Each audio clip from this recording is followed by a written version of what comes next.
На 8 ноември Уран се връща ретрограден в Телец. Какво да очаква всяка една зодия през този период? Овен. Очаквай внезапни промени в финансовото си положение. Бъди внимателен с разходите и инвестициите. Телец. Време е за вътрешна трансформация. Ще преосмислиш личните си граници и начина, по който изразяваш себе си. Близнаци. Старите страхове и несигурности могат да изплуват. Използвай периода за освобождаване от ненужното. Рак.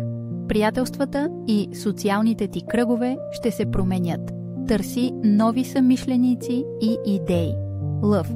Възможни са неочаквани обрати в кариерата.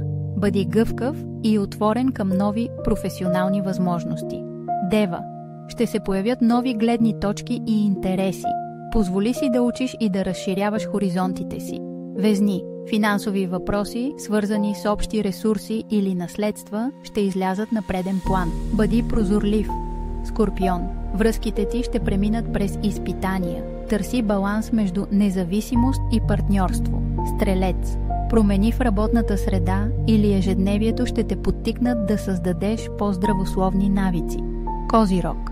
Очаквай творчески проблясъци и нови начини за изразяване. Следвай вдъхновението си. Водолей.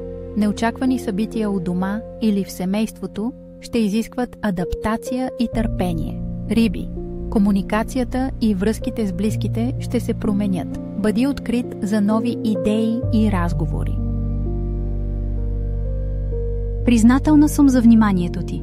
Абонаментът ти ще направи нашите срещи още по-специални.